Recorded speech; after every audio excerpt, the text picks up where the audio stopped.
Hi friends, எல்லோரும் எப்படி இருக்கிறீங்க? நல்லா இருக்கிறீங்களா? இது என்னென்னா, நான் போன வீடியோவில் நான் சொல்லியிருந்தேன் நாங்கள் திருப்பதிக்கு போகிறோன்னு. அதுக்காக சப்பாத்திக்கும் தக்காளி குருமாவுக்கும் செய்கிறதுக்காக, தக்காளி குருமா இல்லை, தக்காளி தொக்கு மாதிரி செய்கிறேன்.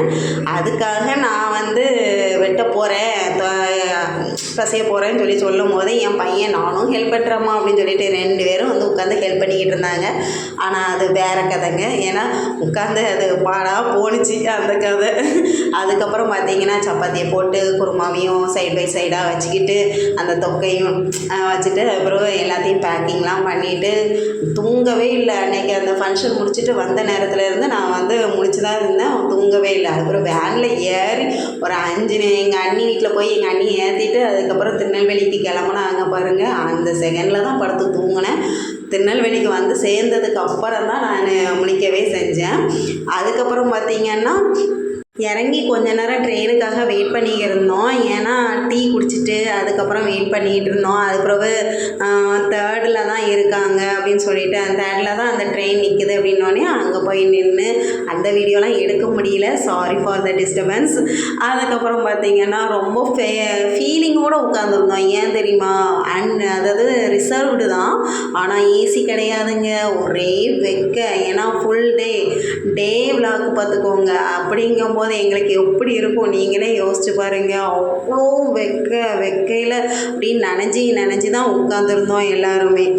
காலையில் சாப்பாட்டுக்கு என் கொழுந்த ஒய்ஃபு இட்லியும் தக்காளி சட்னி தேங்காய் சட்னி கொண்டு வந்திருந்தாங்க. மதியத்துக்கு எங்கள் அண்ணி சாப்பாடு புளிக்குழம்பு அதுக்கப்புறம் சிப்ஸு எல்லாமே நாங்கள் தான் வாங்கிட்டு வந்திருந்தோம். அதுக்கப்புறம் நைட்டுக்கு சப்பாத்தியும் தக்காளி தொக்கும் நான். அதுக்கப்புறம் போகிற வழி ஃபுல்லும் கொஞ்சம் நேரம் என்ஜாய்மெண்ட்டாக இருக்குது. அப்புறம் ஃபுல்லும் வெக்கையாக இருக்குது. பக்கத்தில் வேறு ஒரு ஃபேமிலின்னு சொல்ல முடியாது, அவங்க எல்லோரும் சேர்ந்து ஏதோ ஒரு ட்ரிப்பு வந்திருக்காங்கன்னு நினைக்கிறேன். அதுக்காக அவங்க உட்காந்துருந்தாங்க. அவங்கக்கிட்ட கொஞ்சம் பேசிக்கிட்டு வந்தோம். ஆனால் என்ன, அவங்க தமிழ் கிடையாது, மராட்டின்னு நினைக்கிறேன். அவங்க பேசுனது பார்த்தா ஹிந்தியும் கர்நாடகமும் சேர்ந்து குழப்பி பேசுனாங்க. ஏதோ ஓரளவுக்கு தெரிஞ்ச மாதிரி பேசிக்கிட்டு அவங்க கூடயும் கொஞ்சம் பேசுனதில் அவங்க ஏதோ ஊருக்கெலாம் போயிட்டு வரோம் அப்படின்னு சொன்னாங்க. அதுக்கப்புறம் அவங்களும் சாப்பாடை பரிமாறினாங்க, நாங்களும் அவங்களுக்கு பரிமாறினோம். நாங்கள் 2 பேரும் ஷேர் பண்ணி சாப்பிட்டுட்டு அப்புறம் தலையிழுத்தோம். சாயந்தரம் ஆனதும் தலையிழுத்துட்டு அதுக்கப்புறம் கொஞ்ச நேரம் உட்காந்துட்டு இருந்தோம். அவங்க பசங்களோட சேர்ந்து கொஞ்ச நேரம் கும்மி அடிச்சுக்கிட்டு கிடந்தாங்க. அப்புறம் நாங்கள் கொஞ்ச நேரம் பேசிகிட்டு இருந்தோம். அப்பப்போ ஸ்டாப்பில் ரொம்ப நேரம் வேறு நிப்பாட்டி விட்டுட்டாங்க. இந்த தடவை கொஞ்சம் லேட்டாக வந்துடுமோன்னு நினச்சோம். லாஸ்ட்டு பார்த்தா ஏதோ அதே நேரத்துக்கு ஒரு 1/2 மணி நேரம் லேட்டாக சேர்த்து விட்டாங்க. ரேணிகுண்டாவில் இறங்கணும். பொட்டு கீழே விழுந்துட்டுன்னு எங்கள் அண்ணி ஒரு பொட்டு தந்தாங்க. அது அவ்வளோ பெருசாக இருந்துச்சு. சரி இருக்கிறத ஒட்டிட்டு அப்படியே கிளம்பியாச்சு. அப்புறம் இறங்குற நேரம் வரவும் 1/2 மணி நேரத்துக்கு முன்னாடியே கொண்டு நிப்பாட்டி விட்டாங்க அந்த வாசல்படியில். அப்புறம் பிள்ளை பாவம் தூங்கியே போச்சு. அதுக்கப்புறம் நாங்கள் ரூம் புக் பண்ணியிருந்தோம். அந்த இடத்துல கீழே எல்லோரும் படுத்து கிடந்தோம். அவங்க ரூம் புக் பண்ண இடத்துல போய் மேலே விசாரிச்சுட்டு அதுக்கப்புறம் நாங்கள் மேலே வர்றதுக்குள்ளே நாங்கள் வெயிட் பார்க்குறோம். என்னாச்சு, ஓவர் வெயிட்டா?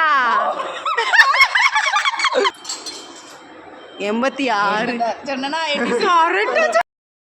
வீட்டை பார்த்து எல்லோரும் சிரிச்சுக்கிட்டு இருந்தோம். அப்புறம் ரூமுக்கு வந்தாச்சு. ரூமுக்கு பார்த்தா நல்லா எல்லாமே கிளியராக இருந்துச்சு. இது திருப்பதி தேவஸ்தானத்தில் இருந்து கொடுத்த ரூமு தான். 2 ரூமு, ஆனால் 1க்கு மேலேயும் 1 கீழேயும் கிடச்சிது. இப்போதைக்கு இதைத்தான் வச்சு அட்ஜஸ்ட் பண்ணிக்கிட்டு இருக்கோம். அடுத்த வீடியோவில் இனி நாங்கள் மலை ஏறணும்னு நினச்சி வச்சுருக்கோம். அதெல்லாம் உங்களுக்கு வீடியோவாக கிளிப்பாக காமிக்கிறேன். பாருங்கள், என்ஜாய் பண்ணுங்கள். Bye friends.